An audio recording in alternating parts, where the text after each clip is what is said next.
Right. And we'll have the normal press conference right out next door. Vinny? Jurgen, just to start with any team news. Alexis McAllister, is he fit yet? And Andy Robertson, how far away?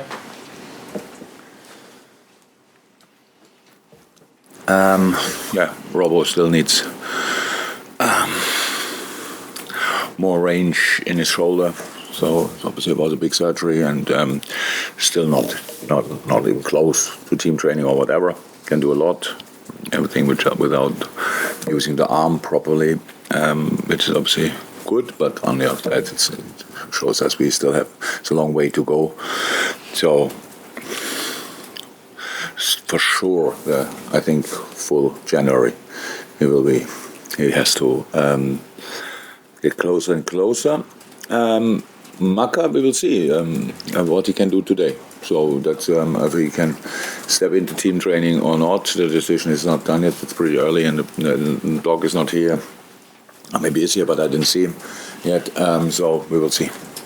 When we were talking about title contenders at the start of the season, it was easy to look at the defensive record last season and say Liverpool would struggle to mount a title challenge. But you're top of the table now, and you've got the best defensive record in the Premier League. You've conceded 2 fewer goals than Arsenal. What has made the difference for you this season so far? The general defending, obviously. That's how it is.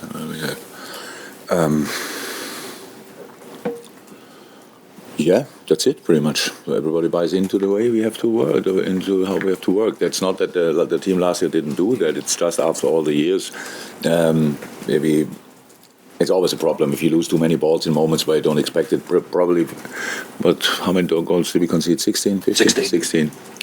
Probably 8 or 9 out of them were after we lose the ball and are a bit exposed. So that's how it is, and that obviously was last year even more a problem because it's really difficult to prepare for these situations. You try to dominate a game, and in the moment you lose it, you are in different positions, and so that's why sometimes you can get caught.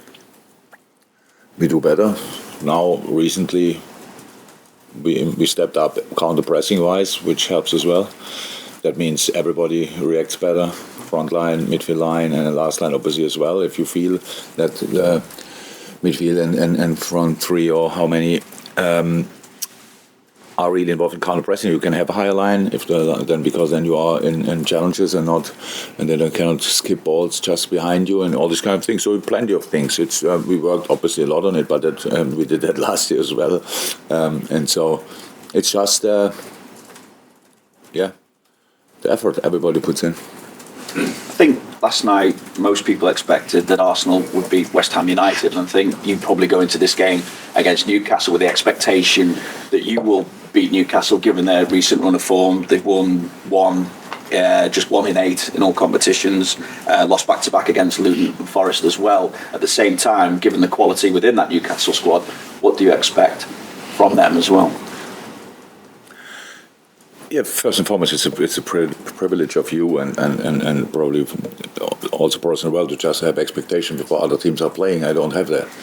I just watch the game if I have time, and then I don't think they will win, they will lose, stuff like this. It's just it's football. I'm too long in the business to not know that everything can happen, and you can lose a game with 30 shots or with 34 or whatever. And you can draw these kind of games as well. So that's all possible, and that's why these games last night or whenever they happen, they have nothing to do with our game against Newcastle. Look, Newcastle did incredibly well, and I'm pretty sure that it's unlucky that you have that amount of injuries, but then on top of that you have you play international football, which they didn't play now 50 times in a row. So that's the whole system has to get used to that. And I mean the system of the players, it's completely different. If you have a normal training week, or if you have pretty much only recovery and have to go again for a big game. Premier League games are all big, Champions League games are all big.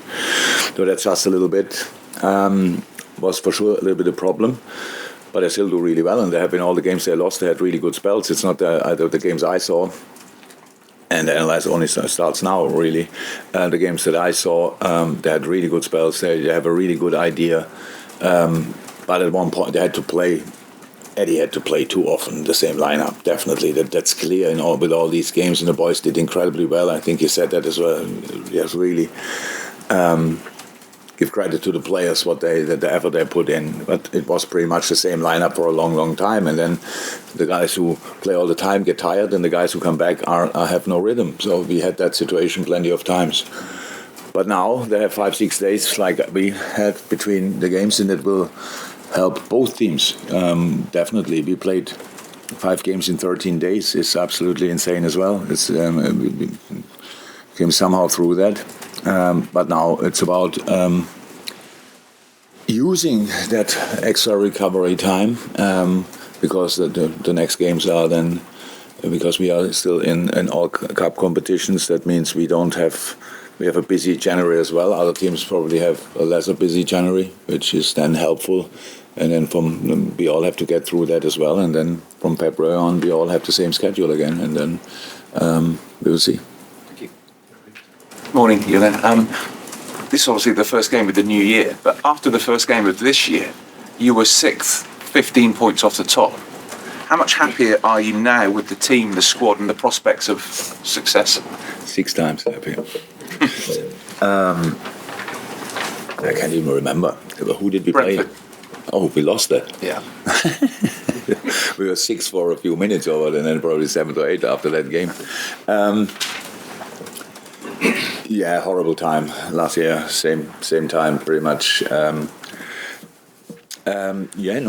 feels better, no doubt about that. How I said, I like a lot of things we did. But it's not that we really think too much about it. It's just and when I say I'm not happy, I'm okay. I'm not sure that sounds positive enough, but it is really positive. It's just so early.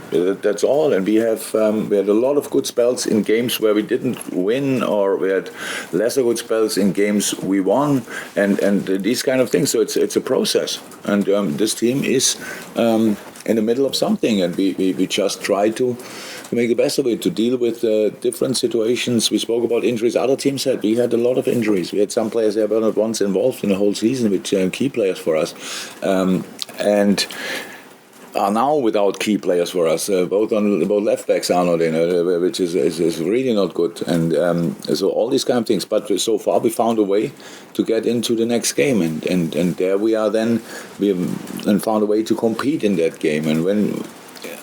But we said, and how it started with the defensive record, and it's not a record, it's important, but it's not what we have in our mind. But agreeing again on that, all starts with defending. We are not desperate. We were a little bit desperate against United, to be 100% honest, in that game. It developed into that in that game. We had so many chances and we got desperate. That makes no sense, but it can happen. But in general, we are not desperate. We are, because we don't think we concede all the time, and then we have to score immediately. Even though we conceded quite a lot of times the first goal, but even in these moments, we didn't get back in the desperate. That's really important, and that's what we said in the beginning. We have to develop as a team, but some of the things that happened to us, they were not cool in the moment, but they helped us to grow together, and that was what happened. So far, it's okay. I cannot say more. It's obviously better to be first than sixth, but both gives you a lot of work to do for the rest of the season. You mentioned it's a busy time in terms of in January as well. So how important is the return of Jota? Super important. The return of each of the boys is super important, but Diogo especially, when everybody was quite positive about our 5 options, I don't think we had it that often, to be honest. It was like up front there, and obviously it's really, especially with the amount of games we played, so important that these boys can rotate as well in between them. And now, obviously, with Mo leaving and Endo leaving, we need everybody to get back. And if Maka could be back for Newcastle, would be outstanding. But after that, he has to be back pretty much, and that's the situation. We just have to make sure we always find a way to line the team up, to give them an idea how we want to play, and we don't have to talk about that too much because we did that often enough now, but it must be clear that it all starts with a common defending idea, and that worked out somehow until now. Jurgen, sticking with Diogo Jota, what are the qualities do you think he has that makes him such a a special player. I know he's had an horrendous last 12 months with injuries, which has meant him being in and out of the team, but he's quite different, isn't he, as he's football brain. From player. He's a very smart footballer. That's how it is. He understands the game particularly well. I really think Portugal is blessed with some of these kind of players who really understand the game on a different level, and he's one of them, definitely. Gives him just a chance to see situations slightly earlier, to adapt to different things the opponent is doing a little bit quicker. That's it. On top of that, he's both-footed and a great finisher. But I mean, I love the Diogo story. Now he's back, and I hope is back for the next 10 years and stuff like this, all of that. But Diogo missed chances as well. And that's how it is. And he comes back and scores with the first he has. It was fantastic. But then it's always a story. The others didn't score, and now he's coming back. Finally, Diogo is scoring. It's not about that. It's about creating. It's about coming in situations, and then they all can score. The goal from Darwin was an exceptional goal, and in a game where we obviously had a lot of possession, a lot of fantastic football moments. We needed to score. The goal we scored was from outside the box with the first touch in the far corner. I think probably the most difficult of all situations we had in the whole game. It was a super finish. And then years later, Diogo closed the game. Is really good. But we need these boys. We need Diogo. And believe it or not, if you are a Liverpool player, you must be a pretty special player. Otherwise, you are not here. So easy as that. These boys have all their real qualities and always had. In the moment, for these last few games, even when the results were not always outstanding, we found a good rhythm. We had a good rhythm in the game, good fluidity, which is really important. Didn't get too often in a rush. And really played the way we wanted the boys to play, and that's helpful. It's just helpful because it gives you a good feeling in the game, which is really important. Like we would probably call it momentum. And for that, you need to be connected. You need to be together in the right moments. If you are connected, you can lose balls because you can win them back quickly and all these kind of things. So the rhythm was quite good recently. Yeah, can I ask you, do you think it's time for the footballing authorities to be brave and look at the whole aspect of VAR, because it doesn't appear to be fit for purpose, and the things that it was brought in for, it doesn't appear to be improving? I really don't think that I should answer this question.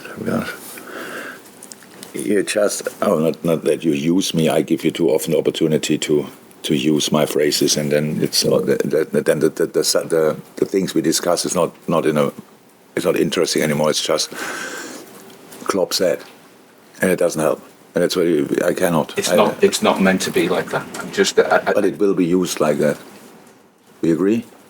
What I say now is Klopp says, and with the problem we all see every day, pretty much. Whenever we watch a game, we think, okay, how is that possible? The 2 goals against us, for us, I say both legitimate goals, and all these kind of things. We can talk about on and on and on and on. We know it already. The authorities probably know it already. What do you mean with they have to be brave? What does it mean? What do you mean with brave? Abandon it. Oh my God! Take VAR away. No, use VAR better is probably the right thing. And I think it could be done. Hi, can you just confirm, is Monday Mo's last game before he goes? Yes.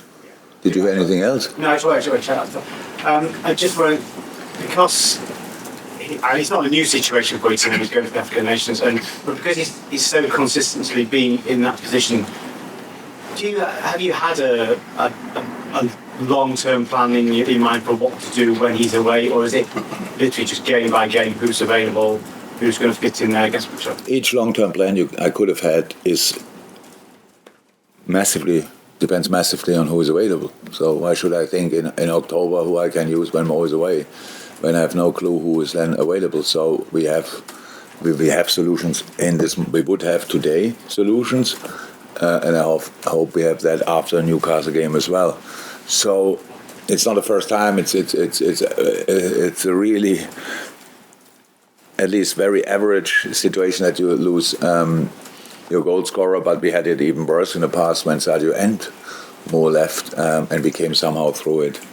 And traditionally, one of them always went pretty far, at least in the tournament, which makes it then even worse. So, yeah, we have to get through this. So we knew that African Cup of Nations from time to time appear, and then more has to go. That was always clear. Now we have with Endo a participant of the Asian Cup as well. So it's like it is. We knew it, and now we have to deal with it, and we will.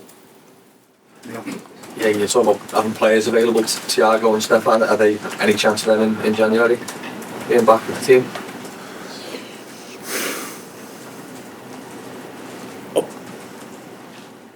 I'm actually not 100% sure. So I think Thiago at one point will be in team training. With Stefan is if you ask Stefan how do we feel, he says good, and could you train? Yes, he could. But it's just we have to be sensible. So that's how it is. It's a growing issue, it's not growing, but because of his growing and still that he's this age and stuff like this, so we just have to be careful. It's not, he could train today fully and then maybe tomorrow as well, and then not for 5 weeks. That's how it is. It's a medical decision. It's not by the boy, it's not by me. It's just that's how you have to do it if something like this happens, and that makes it so annoying for the boy. Thiago is actually in a very good moment as well. We just have to make sure that we don't use him then too early. The hip thing around that area, it's just a long-term thing as well. There were for sure days in where he could have easily trained, but it's all about how can he be back then in the long term, and that's what we are working on. Welcome to you. Till next time. Thank you. Welcome.